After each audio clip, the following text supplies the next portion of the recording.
Afternoon and welcome to our rather gusty sunset safari. It is inclement weather, to say the best. It is really cloudy and blowing an absolute gale. My name is Tristan, and on camera today I've got Senzo, and we are coming to you live from the Sabi Sands, which means that you can get hold of us, #SafariLive on Twitter or on the YouTube chat if you want to ask any questions, or if you want to just say hello from wherever you're watching. Now, it has been a rollicking start to our afternoon, as we've already got the wild dog pack. They seem to be fairly relaxed. Most of them are still sleeping, and they got up a little bit, and there was a bit of a commotion as we arrived. There's some impalas close by that unfortunately got a massive fright and just bombshelled off into every direction, as you would if you are an impala and there are wild dogs about. And so now everybody's just starting to settle back down again. Most of the pack is actually moved behind me and under some shady trees. Not that they need shade in the overcast conditions that we have, but at least it is what it is. Now, you can see that most of them are still lying down and fairly sleepy, and I would imagine that they will eventually start to wake up as the afternoon progresses. Wild dogs generally are animals that hunt mostly in the sunrise and sunset times. It's very seldom that you'll find wild dogs moving around during the middle of the day hunting, unless an opportunity really presents itself. In this case, there was impalas really close by and they didn't even bother, they just ignored it, and it's probably because they did have a meal this morning. But with the frenzied activity that we saw this morning, where there was this mating and this carrying on and chasing each other around, which seems to still be carrying on, because when I arrived there was more of the same, it means that they probably will burn through that impala quite quickly, and you'll find that they're going to be then out and hunting around sunset time again, although today is not going to be much of a sunset, and it'll be actually really good conditions for wild dogs to start hunting, I would say, just before it gets dark, because this cloudy, overcast, windy weather means that impalas are not going to hear the first thing coming their way. It's also going to be a little bit darker than normal, and the dogs will then use that to their advantage. So it should be a productive afternoon with them. There's also some hope of a leopard this afternoon. I believe Tandi, for those of you who have been wondering where our female leopards are at, well, Tandi, I believe, is on a kill on Chitwa. Whether or not we're going to get signal where the kill is anyone's guess. It's going to be a test of our new mast and see if it actually works. We will head in that direction a little bit later. We've obviously got to give time to the Chitwa vehicles to have their chance there first. We're also out a little bit earlier than what they are, so we need to wait a little bit, and that's why we came to the dogs first. But we will head in that direction, see if we can catch up with Tandi. There's also the obvious chance of Tumba around Mulawati as well, where he was seen this morning briefly too. So there's lots happening, there's lots going on, and lions wise, well, I'm afraid I think we might have to leave those to the Mara this afternoon. They seem to get the lions covered pretty much most days, and this side no signs of lions anywhere. The Nkuma Pride apparently have gone into Manyeleti, and the Birmingham boys are spread out all over the place, and the Torchwood Pride's still on Buffels Hook. So no sign of lions anywhere near Djuma or Chitwa at this stage, but that's okay. We have the most endangered carnivore that we see here, so we're super excited to have these guys. It's been so long since we've spent time with the wild dogs and really kind of had long periods with them, so I'm super excited just to spend a vast majority of our afternoon with them, and then the rest of it with hopefully Tandi, and hopefully we will be able to, like I say, show all of you. And that's the plans for the afternoon. It seems like a fairly good plan given the circumstances, and hopefully we will be able to finish off with, like I say, a leopard and hyena this afternoon between us and the Mara, just to finish off our predator big day, basically. Now, I am not going to be the only one this afternoon. I believe I'm going to be surrounded by ladies this afternoon in the form of Jamie Patterson and Tayla McCurdy, so hopefully they both will be in fine spirits and they won't pick on me too much. But let's go across to Tayla so she can say good afternoon. Taylor, and on camera with me today, wearing a bright red sugar, is Manu. Right, now you're joining us on this live and interactive safari, and not just in South Africa but also in the Mara Triangle in Kenya. Perhaps it's your first time watching us, so you can #SafariLive if you have any questions, or you can chat to us on the YouTube chat. Now we're driving, we're wondering where we're going. Our plan first up today, because I feel like there's many things that could be on the menu this afternoon, which is quite exciting. It's not often that we get to pick and choose. Is we're going to head back into the area where we had that female cheetah this morning. We killed an oribi. That is going to where we're going to start. Who knows? Maybe we don't find her, maybe she's moved off, and perhaps we find the sausage tree pride. Or we go and say hello to the lions at the Angama's favorite lugger. see what they're up to. Then maybe go via the jackal then. You know, there's plenty of things to see, and I'm sure there'll be the odd elephant or buffalo in between all of those wonderful animals. And well, there's lots of young animals around too, so maybe we'll spoil you all today and stop and have a look at 2 of them. So that's really the plan. It's starting to get windy now, but I believe there's competition in the sand with Tristan, as it's also quite windy there, and I know that the wind can howl quite a bit too. And, well, speaking of wind and dogs, those two go hand in hand. Let's go back to Tristan and see if they've started to wake up. Not just yet, Tayla. They're still sleepy and still using this horrible, windy, dreary day as a bed day, and well, why not? I suppose if it is conditions like this, it's not the worst day to be lying down and taking it easy. What I am quite surprised about with them is that where they're lying in quite a dense thicket, and normally on days like today, because of how sort of cold it is, they normally would try and lie somewhere in a little bit of open section, that if a bit of sun sneaks and peeks through this cloudy weather, that they might get a bit of warmth out of it. You probably find though the reason why they're lying in here is maybe just protected a little bit more from this heavy wind, and being animals that have massive sets of ears, it helps with them being able to kind of hear what's going on rather than just getting wind gushing through those big ears. Now what are you doing? There we go, that's typical dog. There's a bit of what would we call it? Synchronized swimming aquarobics with their legs in the air, kicking, bicycle. What is that? That's gym position. Lou, you might know this when you're on your back and you've got to do those bicycle kicks. I think there's something to do with that, and it's good for the old core. So maybe our wild dogs, given that there is this interest in the females. So Lou, who does do quite a bit of gym, says no, that's too much cardio for her to know what that is. But I would imagine, see, as soon as she rolled and moved, now the male is coming closer, and this is the collared male that has caused all of this disruption over the last little bit. So he's arrived, and that's making a lot of the other dogs starting to get quite hyped up, and why we're seeing this sort of fake mating ritual that's going on at the moment. There really is no sign of proper mating. They're not in any way engaging with one another. There's no actual mating that is occurring for real. It's just all kind of simulated, if you want to call it that, and the females are not allowing the males to actually be properly mating with them. So it's a little bit of an awkward situation at the moment, but he's the one that's causing it, and it's interesting behavior. This morning was such a phenomenal sort of process, and it was amazing to watch, and big stretches as well. I love when dogs stretch like that, and then all of a sudden you'll find they'll come down here and just flop down. There we go. So all that stretching for just that.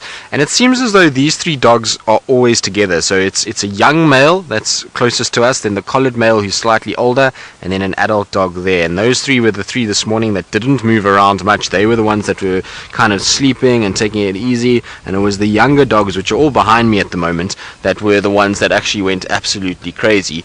Now they're also just sleeping much like our dogs this side are. And so I think it's going to be a fairly lazy start to the day. I know this morning 1 or 2 of you were asking me about, had I seen a video with relation to the dogs and sneezing for communication. I think it was Judy H. You were asking me about it, and basically yes, I have seen the video, and I have read the reports on it, and the guys that studied it, and it was a study done in Botswana, and basically what they were saying is that there's a correlation between the dogs hunting by them sneezing as opposed and how that process works. So what they were basically referring to is that when the dogs wake up and they get into a social party, which is these balls of dogs that squeak and chatter and come together, and that social party, when there's sneezing that takes place, generally it's an indication that they will start to move and start to go hunting, and the number of sneezes will indicate that it's a hunting movement or just a social gathering that they're having right there in that spot, and they'll all settle down again. It's a very interesting read, and one that I don't think has been done in South Africa, and I don't know if the South African dogs would be the exact same. I would imagine that they would be. You hear a lot of sneezing from dogs, and we had that sighting where there was a lot of sneezing happening within a pack, and we were a bit concerned about distemper with them. That whole pack actually was eventually darted and treated, and there was all kinds of interesting stuff going on with that pack, and they it's the first time I've really noticed sneezing at the beginning. Now, the interesting part about that particular pack is they were sneezing, but they didn't actually go hunting. They all lay down again. There was not very much movement after the sneezing. But I wonder if the correlation would be the same with our dogs here. In my time spending with dogs, I haven't actually noticed it. I mean, they do sneeze a lot, but I've never noticed it with regards to hunting and whether they actually will hunt after the sneezing process. Maybe they do, and there is some truth in it to our dogs, or maybe it's just area specific within the population of the Okavango Delta around Maremi. It's an interesting one, and I'm sure one that if we could spend more time with the dogs, we would be able to confirm if they did it in this area.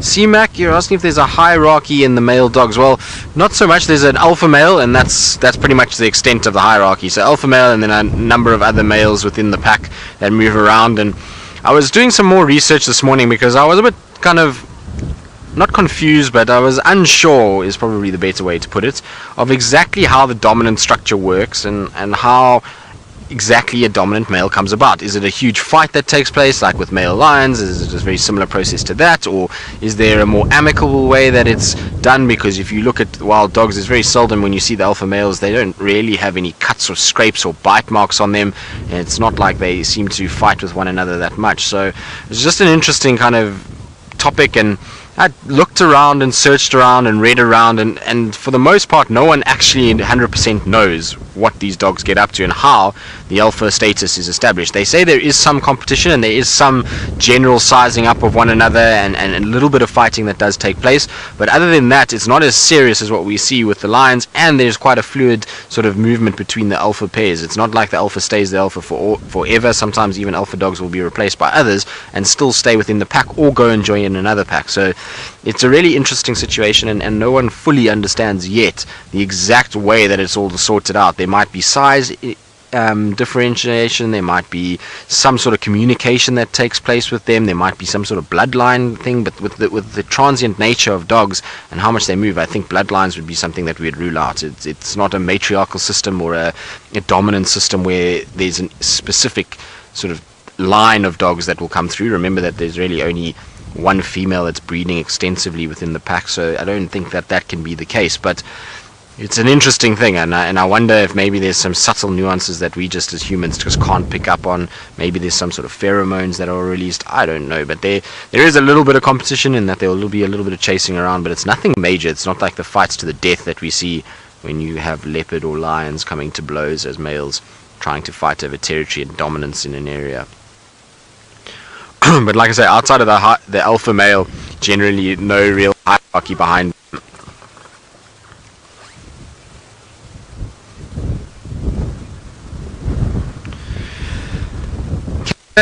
It's possible that the male dogs are trying to bring the females into estrus. The dogs are seasonal breeders, so there's no reason why they will come into estrus. No one knows why the dogs come into estrus when they do, and exactly what the point of it is. It's surmised that it's because of the winter period, which means that there is less water, which means game densities are much easier to find around water sources, and the dogs generally will den quite close to water, and they can then probably find the nutrients they need to sustain their puppies and to sustain the pack as a whole. So they think it's something to do with the seasonal changes, but they're not 100% sure what exactly starts the female going into estrus, whether it's the male starting to mate like this and starts to cause the female to produce and to ovulate, or if the female starts to ovulate first and then the males pick up on it and start to mate with them. I think what we're seeing here is more that there is a dog that is not really from the pack. He's come in, he's starting to mate with the females as a way of him inserting himself into the group and basically making himself known and trying to sort of establish himself within the pack, and that's frenzying up the other males. There's now an increase in testosterone amongst them that's fueling them to try and mate with the females. You can see this morning's mating behavior that the females were completely disinterested. They were in no way wanting to be mated with. They were trying every technique to get away from the males, to move from the males, to try and reposition themselves, to try and avoid these males actually gaining any sort of penetration, for lack of a better word, and that was kind of the situation. So the females are not wanting to mate. If they wanted to mate and they were starting to come into an ovulation process and they were starting to come into heat, you would find that they would have then started to actually, allow these males to start mating with them. Even if they weren't fully ovulating, that process, and if they wanted the males to continue mating, they would have then allowed it. So it's an interesting thing. What actually stimulates the egg production and the egg release is very, very difficult to determine, and because they're seasonal breeders, no one knows 100% sure why they wouldn't sort of come into an estrous cycle outside of that, but they seem not to. Like I said, the latest that dogs would normally den is around this time, so they might have puppies around now, but it's very, very, very, very, very unlikely that they would mate now and only have their puppies in December. Although with nature, you never know. Can't rule out any of these things, and you can never say never. But as far as my experience and talking to a lot of people and researching a lot about the dogs' breeding seasons after this morning, there's very little that is ever documented of breeding dogs outside of that winter period here in the southern hemisphere. So interesting. Possibly they're trying to do that, but I don't think so. I think it's more of them trying to establish themselves amongst each other as males.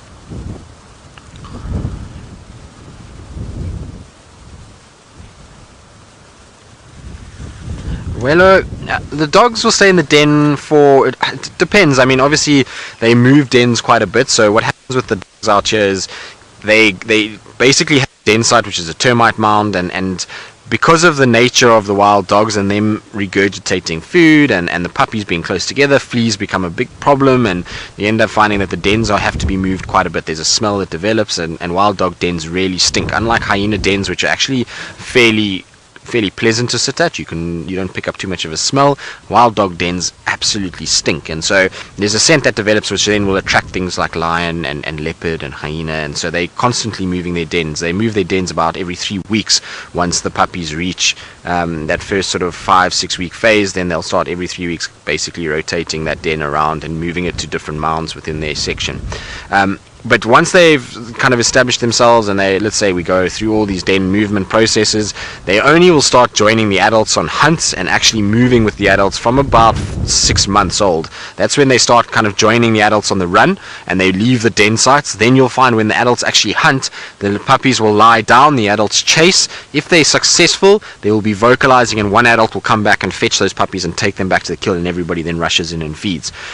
Once they're actually fully functioning and forming part of the pack and chasing and hunting and running and killing with the pack is generally when they reach about 9 to 10 months and then onwards to a year. So that's when they're really functioning with the pack properly. But it's about 6 months that they leave the den sites and actually traveling with the pack, but they don't participate in too many hunts then. They still have to watch and work out from the other dogs how it all works and see exactly how things go, much like lions and leopard cubs do, and then from there they'll then start to interact and start to then learn how to hunt and start helping with the hunts process. So it takes a bit of a while, and that's why I'm pretty sure that these dogs don't have puppies at the moment, because we don't see a female that has any sign of suckling. We also don't see these dogs going back to a puppy area they killed this morning, which means that somebody should have gone and fetched puppies if they had them and brought them back.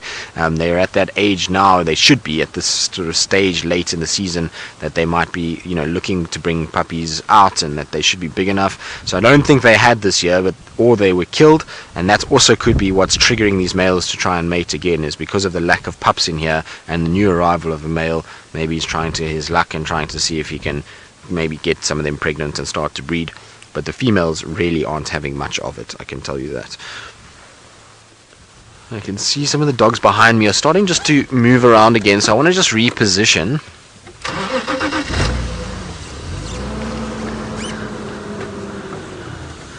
And no, they're not. I mean, well, yes, I suppose they are related to domestic dogs in a way.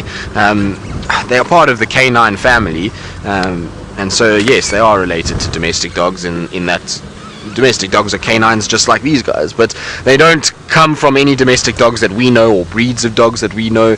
These guys are just out and out wild. They always have been, and I don't think anyone has actually managed to domesticate them properly. I know some people have tried, but really haven't had too much success with doing it. Alright, so I think this is going to be a little bit better for Senzo, so he can focus on these 3 dogs here. There's quite a number of them spread out. They're all under some sort of a quarry bush at the moment. So there's these 3 there, and then there's a few to the back areas that are not very easy to see. And you would think that wild dogs would be an easy animal to spot, and especially when they lie like that. They've got these kind of multicolored coats and big ears and white fluffy tails. But if you look at the dogs that we sourced directly in front of us, so there is where the dogs are lying, and try and see those dogs in that grass, it is almost impossible to pick them up. So that camouflage is absolutely incredible on them as well. And when they're hunting, when they keep their tails low down and their ears flattened, they can move through grass like this, and predators or prey animals don't spot them until, well, they're quite close, and then obviously it's a big chase that carries on. But absolutely amazing display of camouflage from those dogs there. Even when we zoom in, it's very, very tough to see them, and they're lying right there. They're literally at the base of that long stem that you see. So you can see there they are, just the ears sticking through the grass. So in perfect colors to blend in. Even the black coloration blends in perfectly.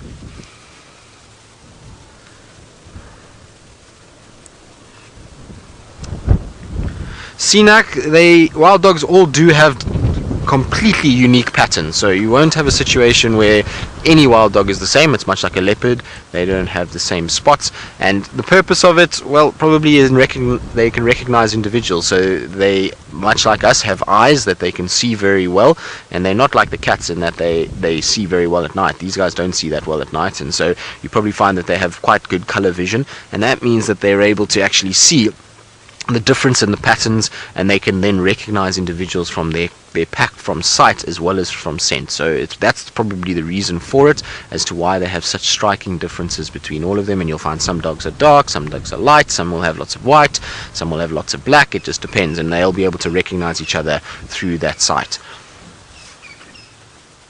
Much like us as people, we recognize each other through the different looks that we have, and it would be very similar with these guys. Like I say, their eyesight is very good and during the day, and so they'll be able to spot the differences. And then if they can't see very nicely, scent will become a big part of it as well. But look how curled up they are. It's almost, you can see that they're cold. Wild dogs, generally, when you find them at this time of the day, if it was a normal warmish day, they would be all spread out and they would be lying on their sides, and there would be quite a bit of panting. But all of them are curled up in these tight little balls, just trying to stay nice and warm in this cool weather. Massive ears as well.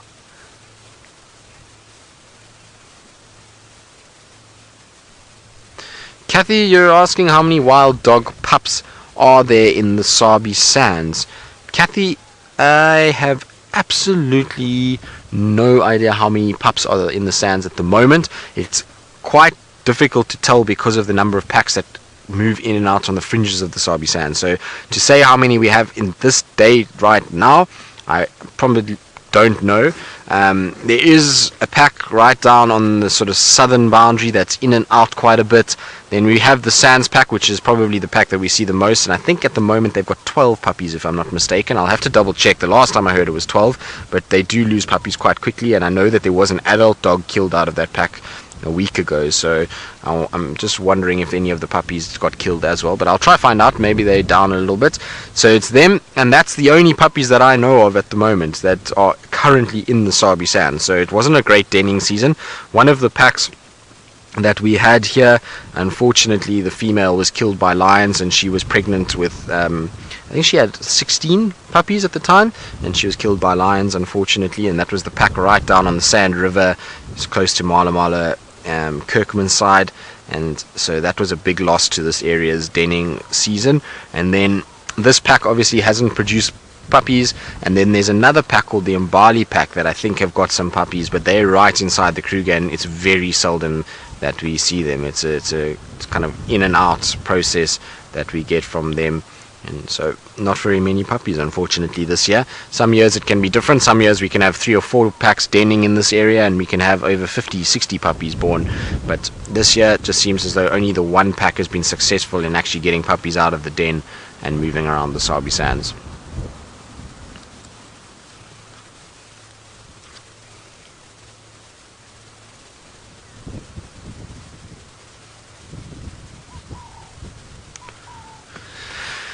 NASCAR, who's 11 years old from Wisconsin, you want to know whether the male dogs help with raising of the puppies. Well, yes, every single dog in this pack will help. So even though one male and one female are making the puppies and having the puppies, every single one of the dogs will help raise them and protect the puppies. So you'll find that what they will do is they'll go off hunting. One individual will stay behind. It's not always the mom or the dad that stays at the den. There will be different pack members that will stay there.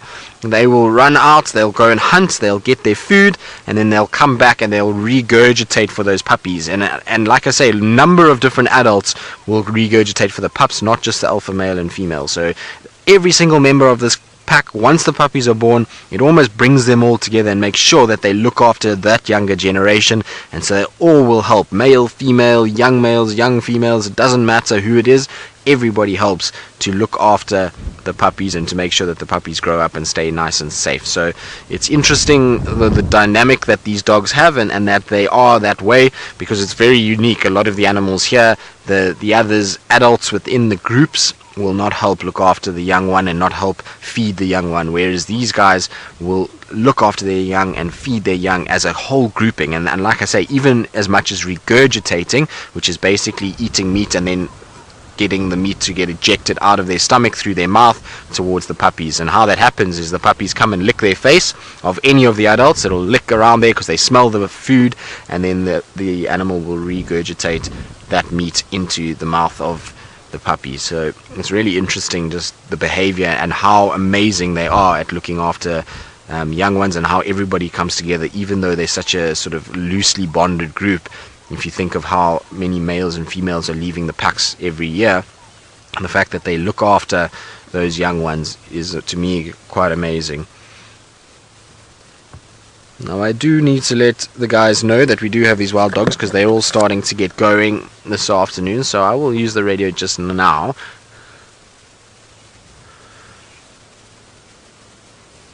OD farming, you're wondering if the wild dogs are dangerous on foot to humans.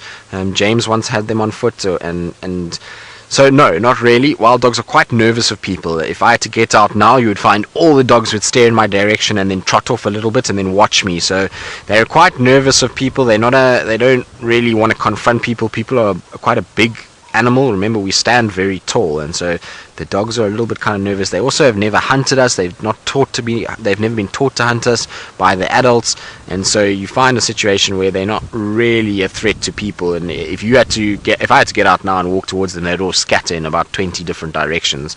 And so no, they're not really a major threat to people. And even in areas where it's very wild and people have not habituated them to cars like we have, they still are pretty much quite nervous. And in fact, actually, if you spend enough time around dogs on foot, you can get dogs to the point where they will literally lie right next to you and you can curl up in amongst them effectively. There was a guy that did a lot with dogs in Zimbabwe, a guy by the name of Kim Wallater, and he eventually got to the point where he could run with the pack while they were hunting, and while they were feeding he was able to stick his hand and his cameras in amongst their faces and basically be a member of the pack, and they completely accepted him. So they actually do habituate very easily. You just got to spend a lot of time with them on foot, and you got to walk around them, and eventually you'll get to a situation where you can have dogs literally all around you. In fact, there's another reserve in South Africa called Zamanga, where the dogs are so relaxed when they're feeding, you can get out of the car and walk right up to where they're feeding and lie down next to them, and they just run around you and they're not interested in you at all. So they do relax very quickly, and that sighting that you had with James is testament to that, where the dogs literally ran right past him and really didn't care too much. He was a low profile, he didn't intimidate them, and that's it. So they're not too much of a threat, and at the end of the day they're actually pretty cool animals to spend a lot of time with, and ones that you can habituate to on foot quite well. Now, we've heard from one of the ladies out this afternoon, Miss McCurdy, but I believe now that Miss Patterson is also out. She's also bumbling around in the Mara, and I believe she's in search of the felines for Catterday, and hopefully she will have some success. Set Safari.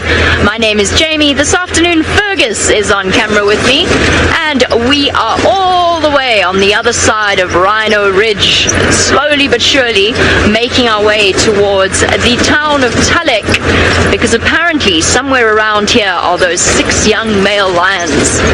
Now, I've forgotten to put my windscreen down. That's not very good form, is it? No, I'll have to do that quickly. Now, the interesting thing about the fact that those 6 male lions are where they are is that it's exceptionally far south for them, as far as I know. Now, last night, Craig and myself were out here, and we weren't very successful, to put it mildly. We were out just that little bit too late. We were out in the dark. We couldn't find anything. So we happened upon a lioness. Oh, Fergus. There's a big spot on the lens, apparently. I can actually see it. Okay, Fergus is going off in search of a cloth. I can give you a kakoi. Okay. Alright, Fergus is on it. He tells me to carry on talking, and everybody forgive the spot on his lens. To be fair, we did drive for a very long time. It takes us about an hour to get from our camp to Musiara Gate. And from there, we've been in the reserve for about an hour still. Okay, now, you'll have to forgive me. I'm in desperate need of valuable intel before it gets dark. So I'm just going to try and flag this person down and find out what he's seen on this glorious afternoon. There's Fergus. He's giving the screen a good wipe. You're using your sleeve, Fergus. Oh dear. Jumbo! Bye-bye. Uh-oh. Okay, let us find out. Hi, how are you? Good, thanks. We can have a look at the wildebeest, I think, while we do this.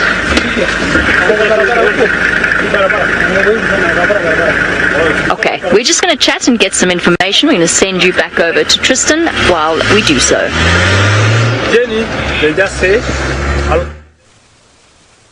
Well, just busy on the radio, guys. I'm sorry, I just need to speak to, there's lots of vehicles that want to come here, so I do apologize, everybody, but I do need to just speak to these guys because they're all trying to find me at the moment. Rex, just come with tele-access. As soon as you get towards the open area of Sandy Patch, you will see me just on the southern side of the road here, so just keep coming and you'll get my visual. Now, sorry, once there's at least one person here, then they can control what goes on. Until somebody else gets here, I've got to unfortunately listen and help the guys out, so I do apologize about that. But as you can see, not much has changed with the dogs at the moment. Everybody is still fairly relaxed and still taking it very easy. There's no movement as yet. But as soon as a vehicle arrives here, I can guarantee that there's going to be some sort of commotion. Everybody's going to be up and moving. They typically are like that. When there's a bit of a disturbance around them, then they kind of get up, they check with everybody, make sure everybody's here, and then they lie back down again. So when we first arrived, they were running around all over the show. There was lots of chattering and chittering and going crazy as wild dogs do, and then they all kind of ended up lying down and sitting in the grass. And so I'm sure the same thing is going to happen. So we're going to try and spend some time with them while those other vehicles arrive, but unfortunately this afternoon we're not going to be able to spend massive amounts of time with them, given that there is a lot of people around. It is a long weekend in South Africa, so there is a public holiday, which means a number of the lodges that are not commercial have got their landowners at them, and so things are going to be a lot busier around here for the next couple of days, and that means that we're going to have to be nice to everybody and let them have a little look at the dogs as well. And we had such a fantastic time with them this morning. We spent really a long time with them, and we'll have a little bit longer with them now before we'll have to try and let some of the others come through and have a chance. Isn't it nice just to see the way that they're all kind of curled up and taking it very easy? They don't look like ferocious predators that tear and kind of run down and chase down innocent animals when they lie like this, do they? They almost look quite cute when they're like this with their big ears, and they're kind of curled up and taking it all very, very easily. So it's always nice when the dogs are like this, but I must be honest, when they move, they are an insane animal to watch moving. Octogirly, the wild dogs, yes, they are strictly carnivores. I mean, you will see them eating grass every now and then, which is what you see from lion and leopard as well. It's more just a way of cleaning out that gut system. But at the end of the day, these guys strictly eat meat. They're not like the jackals that will go after fruits and things like that. These guys are meat eaters, and they will go after anything that moves. So I've seen them hunting a variety of different animals, from tiny little scrub hares and mice to squirrels, to I've even seen them eating a nightjar. I've seen them eating various francolin species, guinea fowls, and then all the way up until they even get to adult wildebeest and the likes, and even recorded cases of them eating buffalo. So very much a carnivore, and that's what they try and feed off all the time. I've never seen them eating berries or fruits or anything like that in my time with them. So strictly carnivores. Their dental structure indicates that they are carnivores as well. If you look at their dentistry, it's pretty much exactly like a cat's dentistry, in that they've got these triangular shaped teeth towards the back of the mouth, and then big canines at the front side, and then obviously the sharpened incisors as well. So it's an animal that is designed pretty much for meat consumption all the time. I'm just watching for one of the guys coming along. Stephanie, so if you read a lot of books, you will find that people will say that these dogs are not scavengers and that they prefer fresh meat.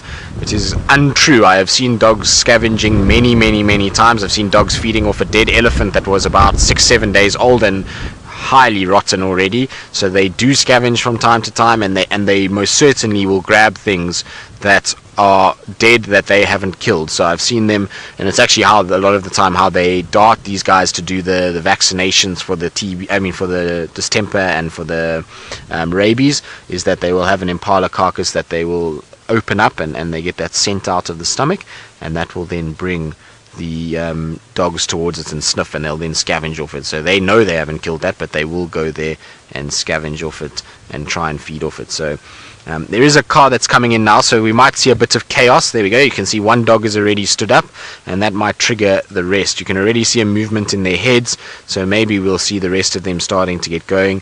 The one dog that is up is just in the thicket off to the left of these three. So there it is. There gets up another dog.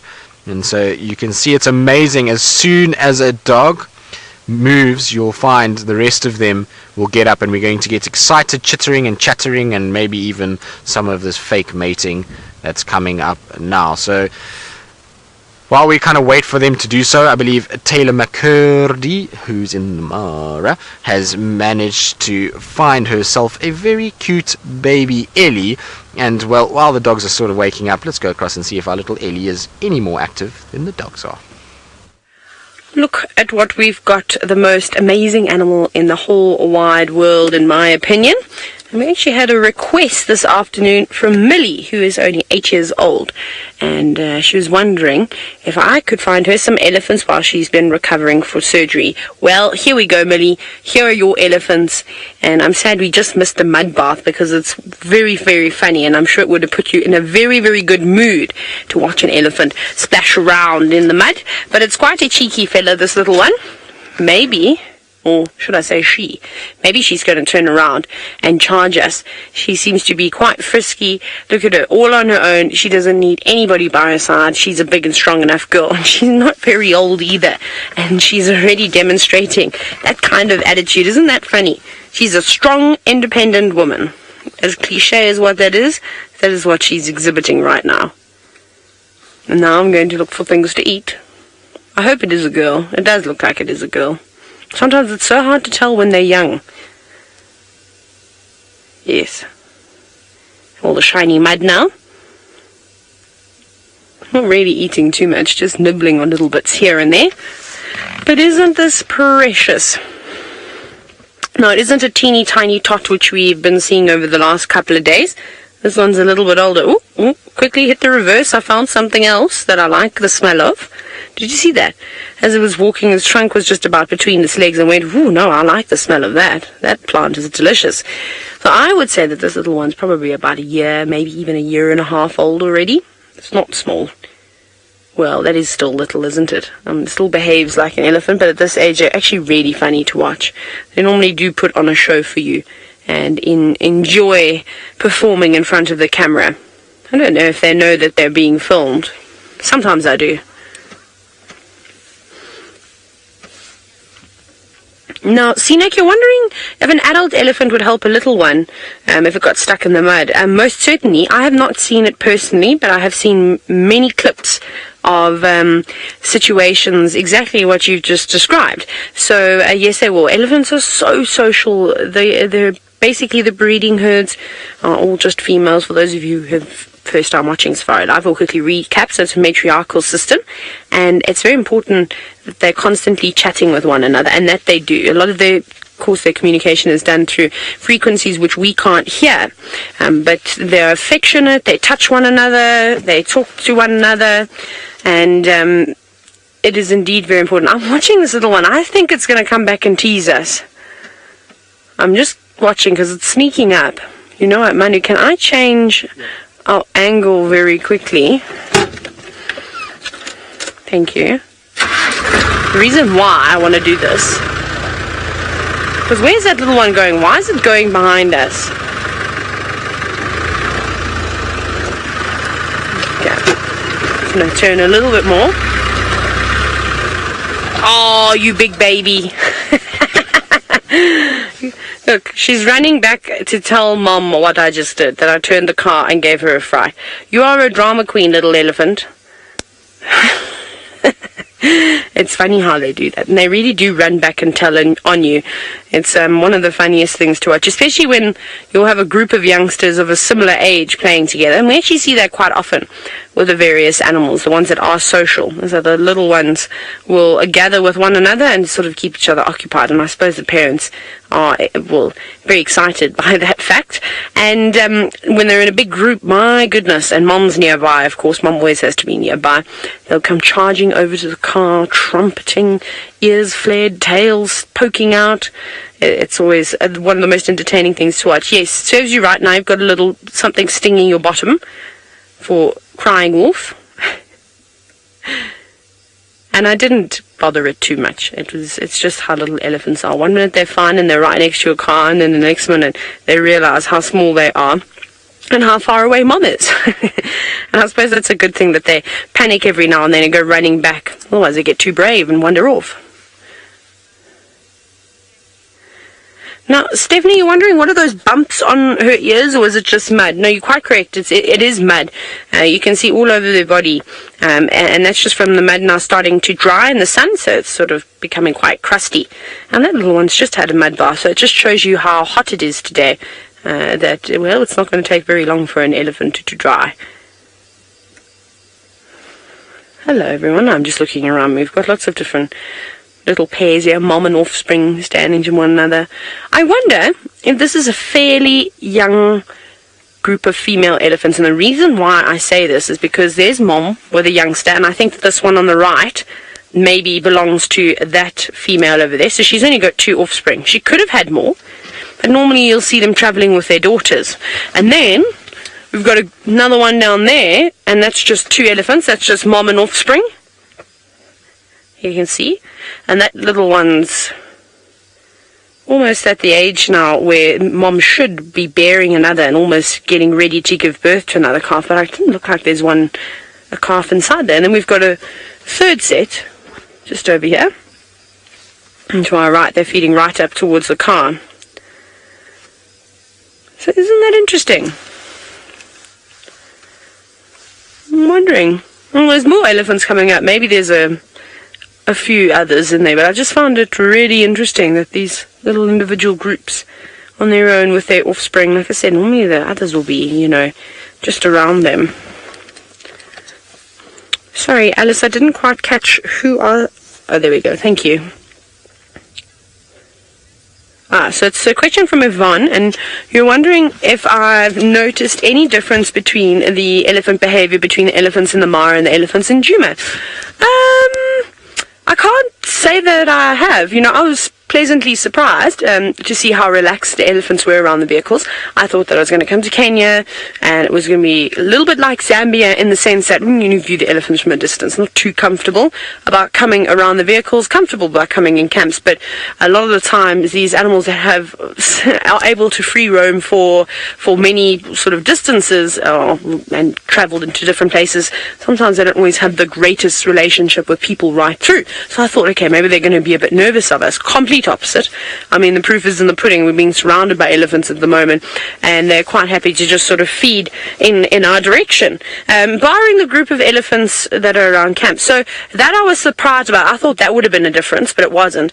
Maybe the fact that these elephants are feeding on more grass here, and sort of like little forbs that are pushing out through the ground. I have yet to actually see any doing much browsing just yet, but there's so much green, lush grass around. I know elephants love to eat grass.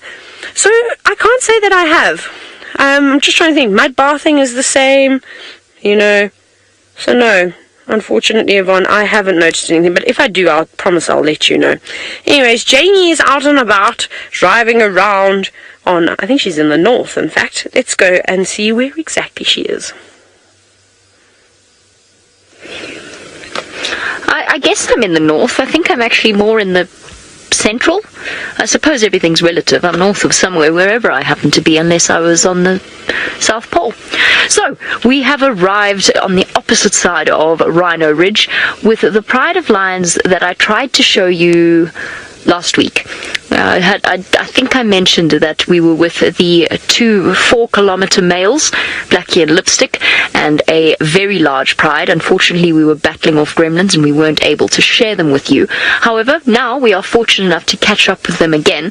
I suspect that the female that we saw, remember, if you cast your mind back, those of you that were watching that sunrise safari, if you cast your mind back to those 2 tiny little weenie cubs that came trotting along right past the vehicle, I think that is the same pride. No, I know that is the same pride. I mean, she was very close to where we are now. And if I had to guess, and I will try and confirm this, I have been told that this is the case, but I'm going to try and just confirm for you. If I had to guess, I would say that this is the Ridge Pride. It would make sense. The cubs are the right age for when I was first introduced to the Ridge Pride a couple of months ago. So I suspect that this is them. And we have some very sleepy lionesses. And that's 1, 2, 3, 4, 5, 6, 7, 8, 9. And we've got 9 lying over there. 1, 2, 3, 4, 5, 6, 7, 8, 9. And then 10 and 11 are the cutest part. 10 and 11 are over there. Look at this little chap. So the 2 tiniest cubs are not here. I don't know if their mother is or not. And hopefully during the course of the afternoon they keep us well and truly entertained. They are hungry. They're very empty-bellied. Aww. That looks like the least comfortable pillow that he could have chosen out here. Well, since our lions are feeling relatively sleepy, it's time, of course, for the dogs to be getting up. Let's go and find out if they're voting by sneezing.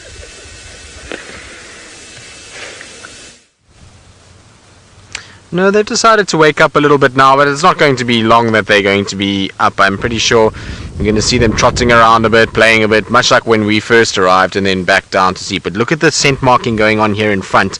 Lots of rolling around. So they're marking their scent all over the ground here. That's basically the way that they do it. You can see one in the background, one closest to us, that is rolling and using those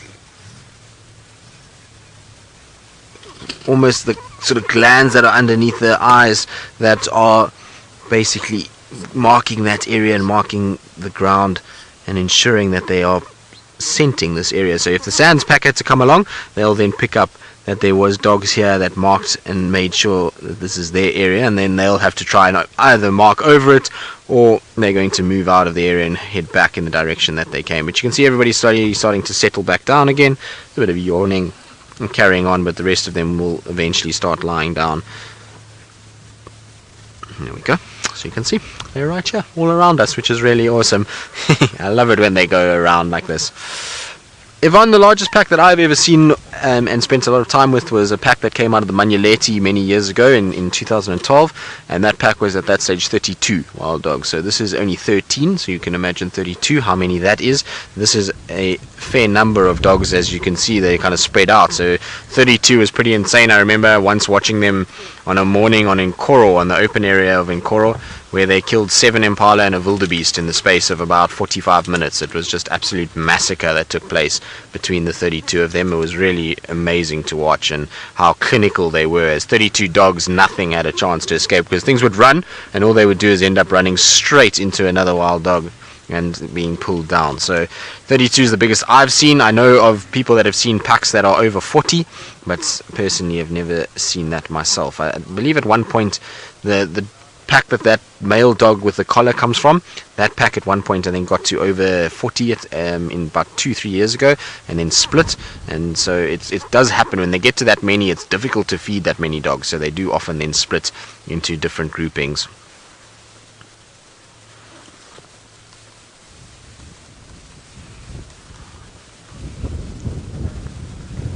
But you can see they're all settling back down again. It's really not too much going on. It's typical of the dogs, is that they get up, there's a bit of greeting, there's a bit of interaction, and then as soon as they kind of realize not much is happening, then they back down again and taking it easy, and everyone's resting. So there'll be lots of periods of this kind of activity this afternoon. It's exactly like what we saw this morning, is that there's a periods of them chasing the females around a little bit, and then once that's done, you'll find a situation where everybody sits down and rests, and until such time as they actually sort of the light gets a little bit dingier, then you'll find that they're going to start getting up and starting to hunt and move into different areas to start looking for food. So for now it's still just all about kind of resting and recuperating, and then the hunt will start. And when they do decide to move, they cover distance incredibly fast, unless they obviously catch something fairly close by, but generally they cover distance in a very quick manner, and it's tough to keep up with them.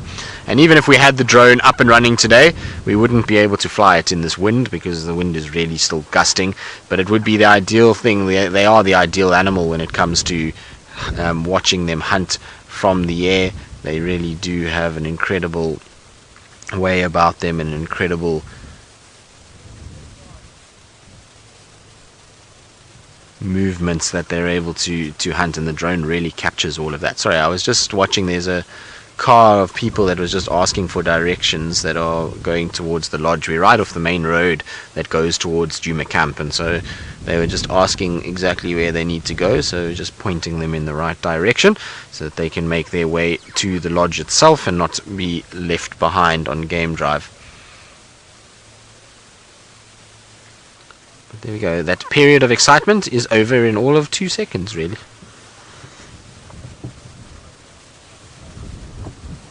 Palin, I suppose you could look at it that way. The wild dogs are very similar to wolves and dingoes in the way that they are very social. There's an alpha ranking system, or an alpha female and alpha male.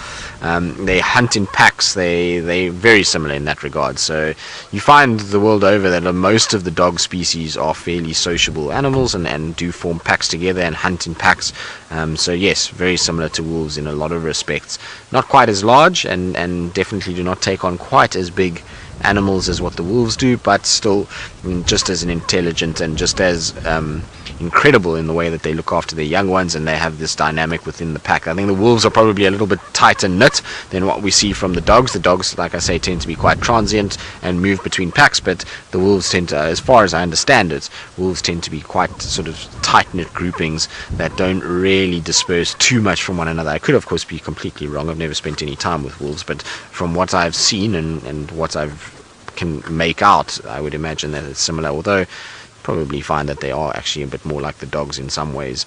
It's just that the populations of both of these animals unfortunately is not really that big in certain areas, and it's interesting how the wolves and the wild dogs have both had a similar kind of history, in that there's been a lot of issues plaguing them, and a lot of persecution from people because of the nature of the way that they move. They both here in Africa with the dogs, and the wolves in Europe and other parts of the world, and in North America, they're seen as, you know, these animals that are completely destructive towards the lifestyles of people, in that they, you know, destroy livestock and kill a lot of animals, and that they're ferocious beasts that are going to kill you. And they're not actually like that. Even wolves, from what I can gather, as much as they can be dangerous, they're not inherently prone to hunting down people and killing them as much as what movies and everybody else would have you believe.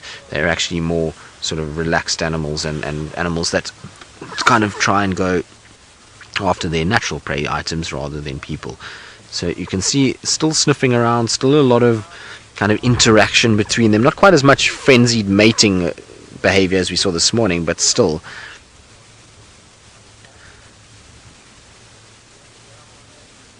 Stephanie, I'm not 100% sure. I mean, dingoes, the difference between dingoes and wild dogs, bar the fact that dingoes occur in Australasia and obviously wild dogs here in Africa. We don't get dingoes here in South Africa or in any part of Africa, actually. So I think probably the best way to put it, and from what I can gather, is that a dingo is a native to the Australian area, whereas wild dogs to Africa, and there is slight physiological differences. Dingoes don't quite look anything like wild dogs. They don't have the black markings or that very, very sort of big ear shape. They're more a tan color from what I've seen, and they can be domesticated a lot easier than what wild dogs can. But other than that, I'm sure they're still from the same family, so very similar dental structure, would have a very similar bone structure, but at the end of the day, they just occur on different continents. So it's much like, let's say, a snow leopard and a leopard.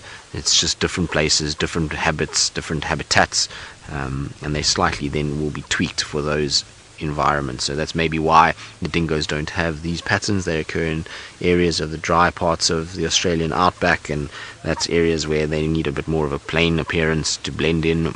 Who knows? That's basically the same difference, but they structurally will still be a dog family, so they will still have the right toe structures and mouth structures and those kind of things as well. You see, once again, another car arrives and everybody starts to pop heads up and move around and sniff at one another.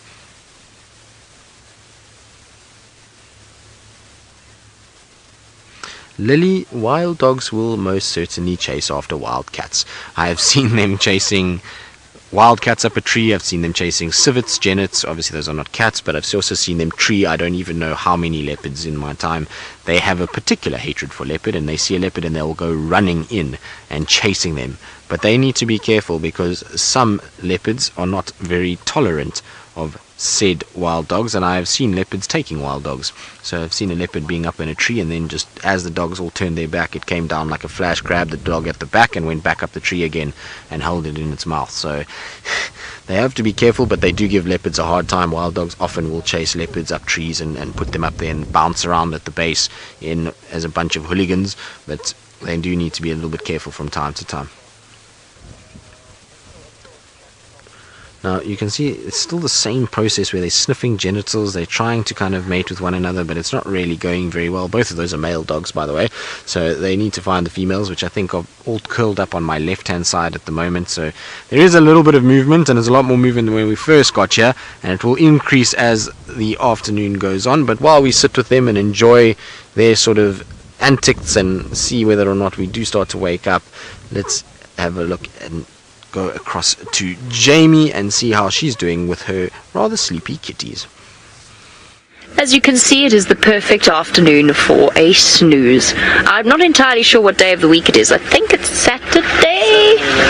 Fergus tells me it is Saturday. I think that is a pretty good way to spend a Saturday afternoon. I think you'll all agree. Hi guys. What was that about your biological clock? Always picks up a Saturday. Ah, Fergus says his biological clock is attuned especially to Saturday. Ours, of course, is attuned to Cataday. Who started the Cataday thing? I can't remember, but it certainly proved to be usually quite a good prediction of exactly how it is our day is going to go. So it wasn't the 6 boys at all that we've ended up sitting with, but I think that we're going to stay with this pride for the rest of the afternoon, hopefully the evening. It's promising. I was a bit worried earlier because it was so warm, it felt like it was going to storm again, but the clouds have all but cleared except for this thing in front of the sun, giving us a really stunning view of Rhino Ridge and of course the Lion Pride around it.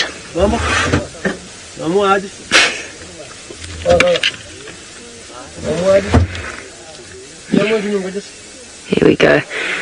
Lions sleeping quite contentedly. Pretty sure this must be the Ridge Pride. They're also, if it is the Ridge Pride, they are also known as the Topi Plains Pride. Now don't forget that because this is live for our new viewers, first of all, a warm welcome. It's lovely to have you on Safari. And secondly, because this is live, you can send through your questions on #SafariLive on Twitter. That's the way in which you can get hold of us.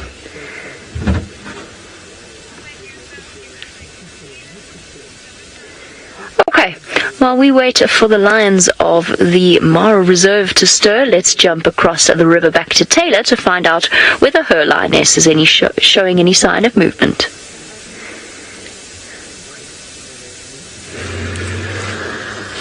Jamie, I think you are the lion whisperer all the way from the north. Queen of the North, shall we call you today? Because as you said that, our lioness stood up and is now staring at some giraffe, but they are very, very far away, and I think they're a little bit on the, well, ambitious side, shall I say the least. I have yet to see a lion in the Mara take down a giraffe. Are they going to be specialists? I don't know. We saw the sausage tree, a lioness's attempt to go for one and failed miserably. There we go. That was the attempt, everyone.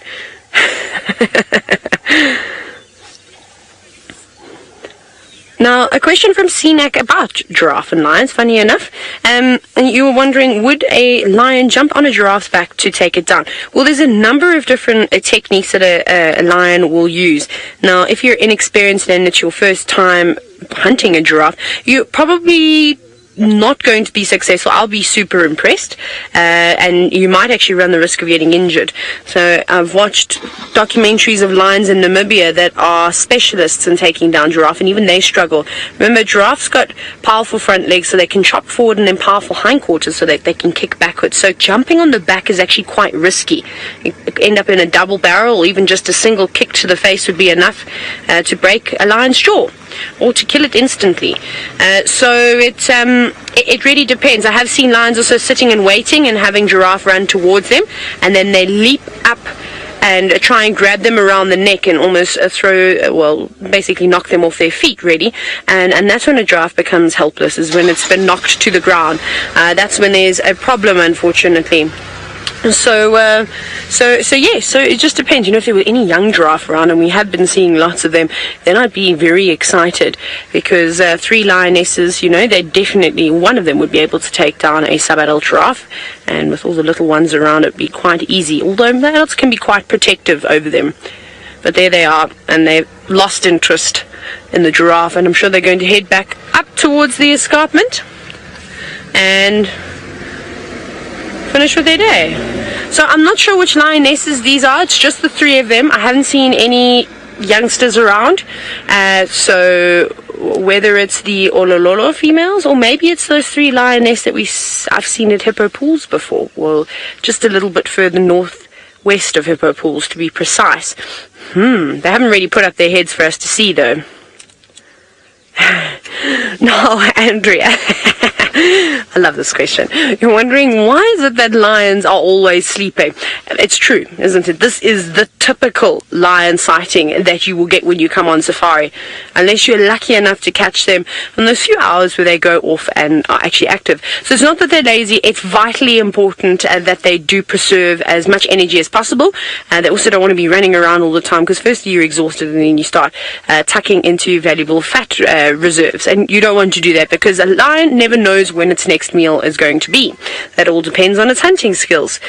But for now, I'm just scanning around as we sit here. Can't really see much at all. There's those giraffe that are now moving off. I did see some zebra a little further down. You know, the odd topi here and there, and a couple of Coke's hartebeest have come back. But unfortunately, not much. And the Angamas have taken one of the wildebeest, so now there's only 5 wildebeest left in the bottom plains below the Angama. I'm only teasing, of course. That's just a small group that has obviously decided they're not going to migrate their residents. They're just quite happy to live there. Nothing down in the distance. So I don't know where they will go. If they go back towards the area where we had the cheetah this morning, they'll find a field filled with zebra, which could potentially be good, and also some more Coke's hartebeest and giraffe. There were plenty of them too. But no sign of the cheetah either. I don't know where she's gone. I didn't watch her feed on it, because there were many vehicles who were very excited about seeing a cheetah and firstly just hunting. So I thought that we were lucky we were there during the bulk of the action. Now let's make an open space and give some other tourists an opportunity to get a good front row seat. So we did that. So I don't know where she dragged it, but we had a good look around. I followed where the off-road tracks went, but unfortunately they led to nothing. Now she could have actually just gone back the way she came. I didn't go all the way down that side. I just had a quick squiz around, and then we came back to these lines. And funny enough, remember how I said to you when I first said hello, I had said that maybe we bump into lions before we bump into cheetah, and that's exactly what had happened. Right, but now we need to try and figure out who these girls are. I'll see if I can get a good look at their faces and see if there's any identifying features. But for now, Tristan is still sitting with his wild dogs by the sound of it. I reckon his patience is going to pay off.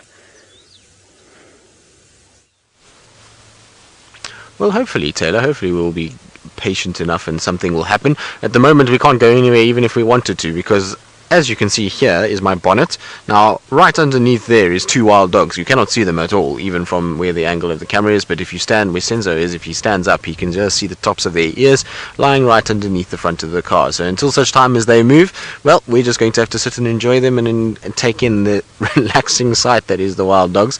I'm quite surprised that the two of them decided to sit right here and to spend time right underneath the bonnet, but maybe it's a good shelter from the wind. Maybe that's why they're lying there, so it's breaking the wind a little bit, and it's the perfect place to spend the afternoon. So that's them. The rest of them are kind of spread out all over the place. There's a few on my right hand side that are all taking it quite easy.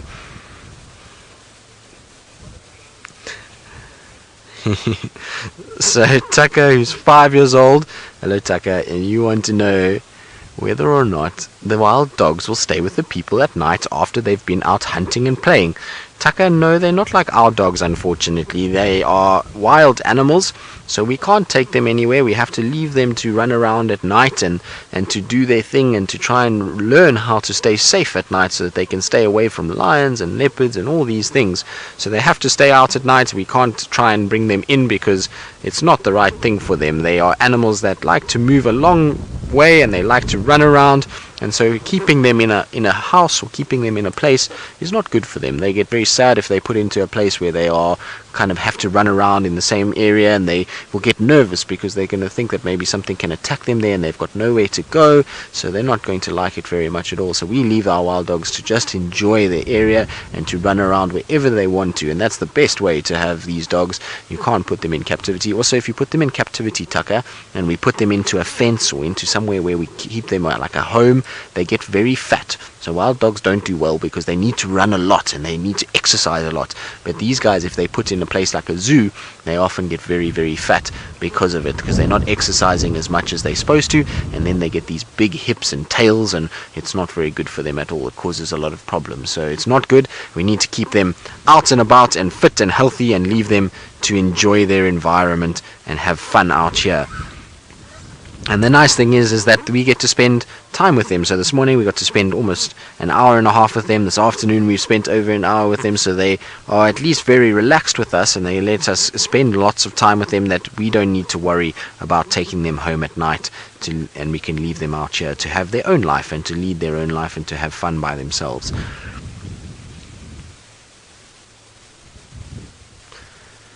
But it's still, like I say, very quiet with them. I was hoping that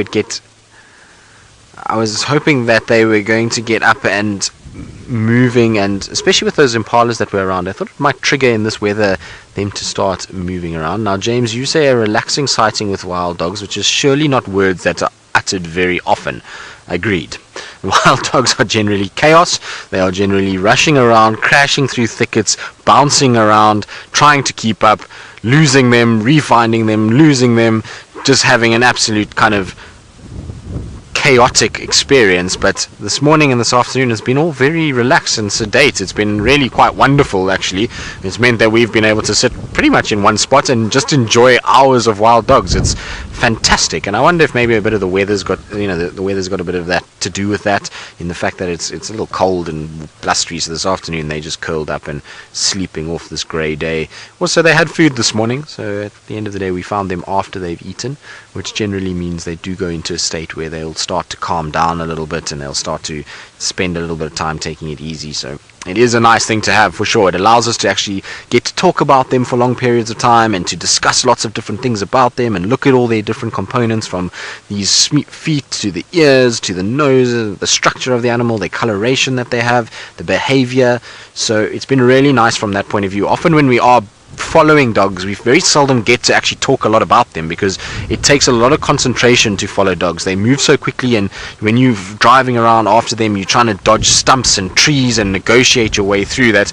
You actually don't end up really talking too much about the species as a whole and what differences there are with them, and the things that challenges that face them, and how they actually survive. And so it's been really nice just to sit and actually enjoy them, even though they've been sleeping and they've been fairly relaxed. It's been just so good to actually spend a lot of time and chat about them a lot more in depth than we generally would if they were moving.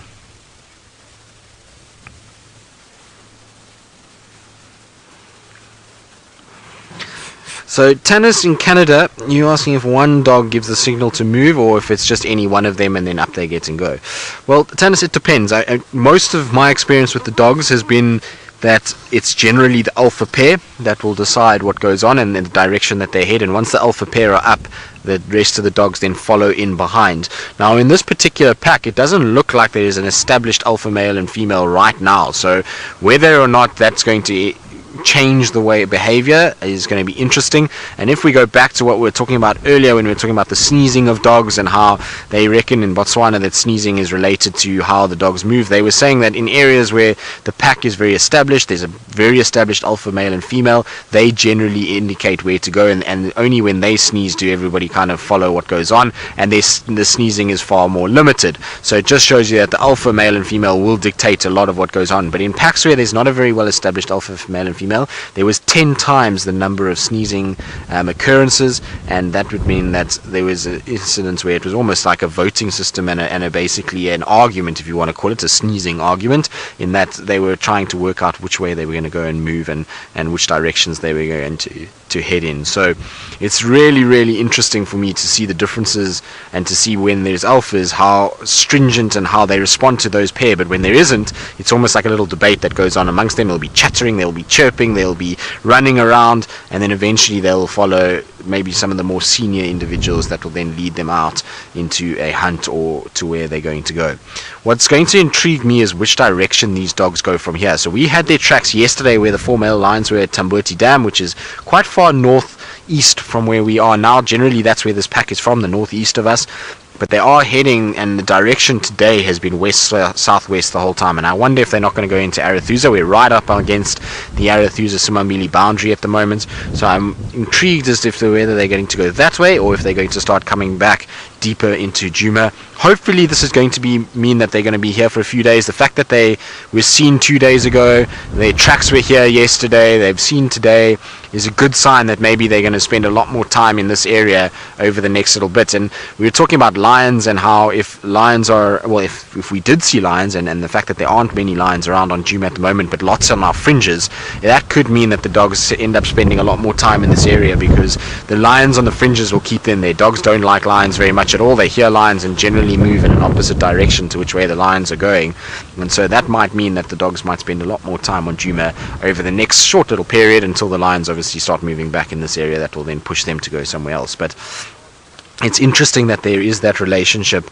and that hopefully it means to us seeing a lot more of these guys over the next little bit. We also find that in the summer months dogs are far more common occurrence than what we see with winter. If they den, and then the denning season that takes place, which is normally around April, May, June, July, you'll find that the dogs are very seldom in this area, as they are restricted to their den sites. And we haven't had a wild dog den on Djuma, Buffelshoek or Torchwood or any of our southern neighbours for quite some time. In fact, for a very long time. The last den that was close by was the den 2 years ago, or 3 years ago should I say, of a wild dog pack on a property called Shirley's, which sits just south of Arathusa airstrip. They were denning there on the border of Londolozi, and then they also denned that year. This pack denned in Manyeleti, just north of the Buffelshoek-Manyeleti boundary, close to Sydney's Dam. So you used to see a bit of them at that stage. But otherwise, they've been denning quite far away, and so those periods we see very little of them. So hopefully this is the onset now of basically wild dog season, in which we'll see a lot more dogs coming through and a lot more frequent sightings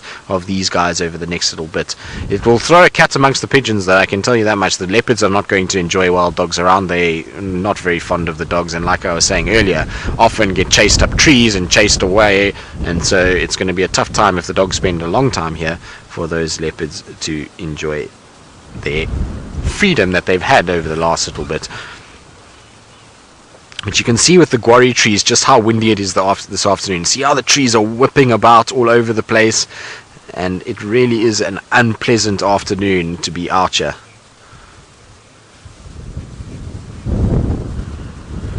Proud Cat Mama, you're asking what are some of the adaptations that wild dogs have for their environment. Well, first of all, I mean, their coloration is perfectly suited to blending in and camouflaging within these African savannas, so whether it be grassland or thickets like this, they're able to kind of blend and really disappear with that mottled pattern that they've got, so that helps with them.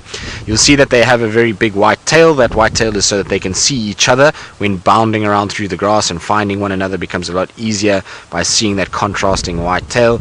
And then in terms of adaptations to survive out here, massive sets of ears, so really big ears that they're able to hear their prey animals over grass. You'll find that a lot of other dogs don't have ears quite as large as what these guys do, and that's because of their height. Their height is a little bit smaller, and the reason why they're a little bit smaller and slender than what you see on something like a wolf is because one is the temperature out here never gets cold enough that they need really big pelts to stay warm, but the second thing is that these guys are as fit as any animal out here, and so they are able to cover massive distances very quickly, and so they are slender, slightly built animals, which means that they generally are not really taller than the grass, and so big ears helps for them to be able to hear prey animals up ahead as they trot through long grass, or even predators of theirs that could be around. So that's pretty much that side of things. Dental structure wise, they're pretty similar to most dogs in that they have, we were talking about earlier, the triangular shaped teeth and the canines and the incisors that are all designed for meat eating, that they're able to grind down and to take chunks of meat off a carcass by using carnassial shear, much like the cats, and pull off chunks like that. And that's really kind of, the basis of it. There are obviously, long legs, which allows them to run pretty fast. Claws that, because when they're running, they often are turning the claws, almost act like a set of running spikes, much like you see with cheetah. These guys do move quite fast, and that will just help getting grip when they're turning and chasing and moving and following various individuals. You can see the claws just sticking out underneath the toes there.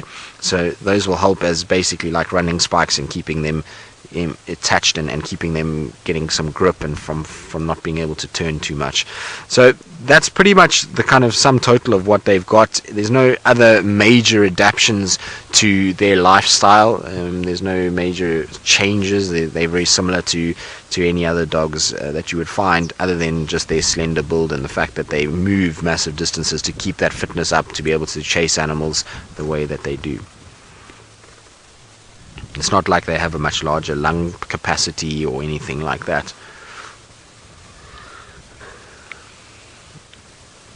Jamie, the average territory size for an average pack of dogs is very dependent on density of wild dogs. It depends on whether or not we have a high density or a low density, but in the Sabi Sands system, most of our dog packs are occupying, in the Sabi Sands, you're looking at probably about 30,000 hectares, so 60,000 acres would be about the size of the packs here in the Sabi Sands, but there's some packs that will go into areas of Kruger and cover close to 200,000 acres, so quite big areas, and obviously the bigger the pack, the more that they will roam around and the more areas that they will utilize in order to be able to sustain themselves, find food, find water, find what they need to survive. So they do get quite big packs. You can see they are starting to wake up now, so there are some that are just starting to bubble about and move around and bounce around a little bit, and this is exactly what we've been seeing most of the afternoon. So I would imagine these guys are going to come and wake up the two in front of me, which is good news, because I think there's other guys that want to come into the sighting, and so I'm hoping that once these guys move, then we can at least allow a chance for others to move through, because I feel bad if we spend too much time here. But you can see it's all quite tentative as well. I reckon that there's more than just one new dog into this pack. I think there's a couple new males that are here, because they're kind of approaching each other with a lot more tentative motions.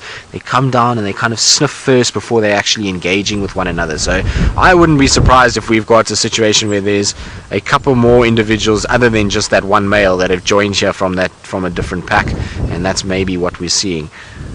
But you can see now the activity is they're all sniffing around, lifting each other's legs up, and there's that typical greeting motion where they put each other's legs over each other's shoulders and go up and rear up on their back legs. So fairly typical behavior. There we go, that's what I was talking about there. When everyone's sort of satisfied that they've greeted the right people, and it's mostly males that are greeting females at this stage. So that dog there looks like to be a female. I'm just 100% checking, but yes, she's a female. So you can see she's slightly built. She's actually a beautiful dog. She's got wonderful color. Now listen to them. I hope we can hear it over the wind.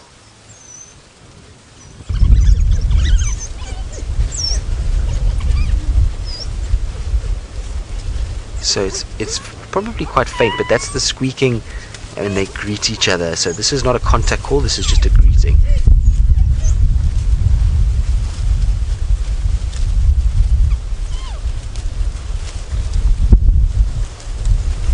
Very interesting. So they've gone a bit quiet now. I was hoping they were going to get to a very excited chatter. They sometimes do, and just before they hunt or move, you'll find that chatter gets really crazy and they'll go absolutely mad before they start moving. This is more just them kind of greeting, and more of the same that we've been seeing this morning. This is not them getting going, I don't think, just yet. But you can see how close they are. I mean, they literally are in the front of our car and playing around all over the place. So they are completely relaxed with the car being around them. They're not in any way perturbed. If we had to go to some of the other dogs that are in Kruger and off-road with them, they'd be a little bit more kind of skittish of what we're doing.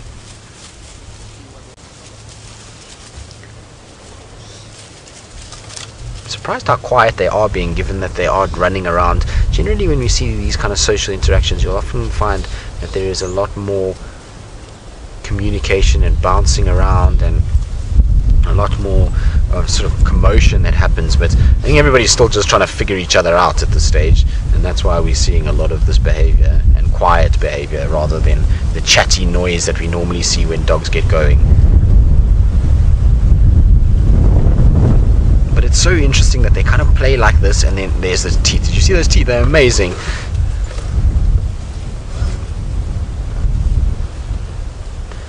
So, Stacey, you're asking the collared individual, are they doing any particular research on them, or is it just to keep tabs? Well, Stacey, we were discussing it this morning, but it's basically what they're doing in the greater Kruger Park region at the moment is to establish a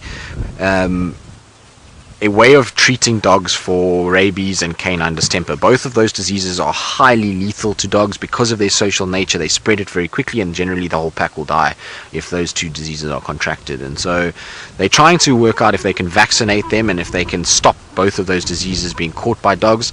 And so what's happened at the moment is they're doing these vaccinations, and the vaccinations need to happen every so often, so periodically through a 2-year process. And so they collared so that they can find the packs easily to be able to then treat them and vaccinate them and keep those vaccinations up for that period that they're studying them and trying to work out whether or not this is an effective way of treating them and keeping them alive. So that's the main reason for it is that, but obviously it also helps with just keeping a tab on where they are, what they're doing. They also like to have the collar on the dogs, particularly the alpha pairs, because they like to be able to know where they're denning so that they can monitor how many puppies they're getting every single year, and to see what the population density is like within these dogs. Interestingly, apparently the numbers of dogs has not really climbed or declined in the Kruger National Park over the last 5 years. It stayed very relative at around 240 to 250 dogs, and they don't count puppies in that. They always just count adults and sub-adults, and the reason why they don't count puppies is because there's obviously this high mortality rate in amongst the puppies. It's a 50% mortality that they have, and so it's no point in counting the puppies and then losing them. So they do keep a count of roughly how many puppies there are, but they will then sort of check it out and change it and adapt it by the year after when they become sub-adults. And so the fluctuation of dogs has not been too much, but the pack numbers. Senzo, you're making a friend on your left-hand side here. There's a dog that keeps sniffing at Senzo. So there he is. And he keeps kind of looking up at Senzo longingly as if to say, who are you and what are you doing? Are you part of this pack? And so Lou says maybe he likes Senzo's socks. Senzo's got his thickest, warmest socks on today because of how cold it is, so they're not very vibrant. But this dog is just kind of looking up at him, and maybe he's jealous of your socks, Senzo, and wants a pair of his own. And he's got some fancy socks of his own, though, little white ones with a bit of pattern on them. Those are not bad socks, are they?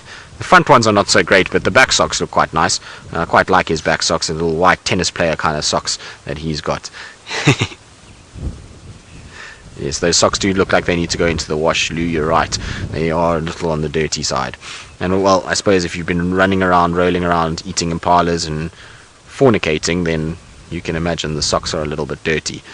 But there's a female here that's scent marking heavily in front of her. She's scraping up dust and rolling around. That female that just stood up now, so this individual, you can see, look, she's kicking up dust. She's rubbing her face all over the grass. She's just trying to kind of display, and maybe that's also what's triggering these males, is that they're seeing these females rolling around like this, and that's triggering them to come and investigate what's going on. But I think the dogs are going to move now. I see one or two that are looking longingly in this direction.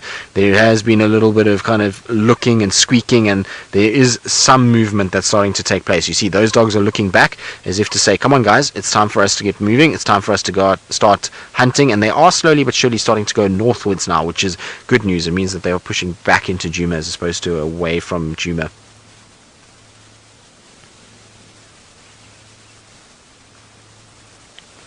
But interesting behavior nonetheless, that's for sure. You can see that collared dog has now come straight to where that female was rolling around, and see how he's sniffing. So this morning we didn't see much from him. He seemed to be one that was just lying down and not doing too much, but he's in the thick of it today. He's rubbing up, muzzling up against that female.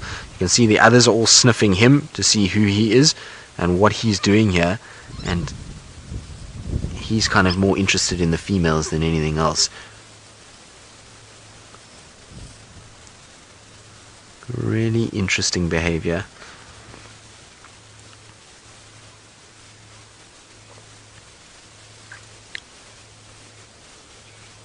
Jade, so you're asking, how does an individual who gets collared not lose the pack in the collaring process? Well, Jade, it's very interesting with the dog. So basically what happens is you'll drive up much like what we do now. You'll dart them. They go down fairly quickly. They go down in about just over a minute, and then they basically sleeping. And then from there, what will happen is the rest of the dogs scatter. But they don't go far because it's one of their pack members. They worry, they look, and their instinct is to protect the pack member. And so they just run off a little bit, and they watch you and they check for you. Then basically you kind of do the work that you need to do. Basically collar them, and then you wake that dog up, and it's not a long process. It will take in total, once the bloods are taken, the vaccinations are given, and all of that, it's pretty much, I would say, about not even a 10-minute process that you're busy with the dog. And in that time the pack does drift, and it might even drift out of sight. But as soon as you wake the dog up, which is a very quick process, you literally dart the dog, and then within about 10 seconds that dog is up and running. It will then run, and then it will find the scent of where those dogs have run. It will start to vocalize, and it will make what's called the who call, and the who call will then basically get these dogs to contact one another. They find the call, like they find the pack like that, and then off they go again. So it is really quite easy for them. It's much like a lion's roar. These guys hear each other's who call, and the pack won't go far because they know that their member of their pack has been left behind, and they'll want to know what's happened to it, and they'll come back and investigate. And with the who call, they then find each other, and off they go. But these dogs are starting to look like they're getting up, and they are moving back towards me now. So they've changed direction and are going south. So I think we might have a situation where they might actually start running southwards, maybe towards Impala Plains, which is really open, and potentially to start hunting. It's going to be interesting to see. I have a funny feeling, though, that they're going to go into Arathusa in the next little bit, but hopefully we will get a hunt out of them before they head in that direction.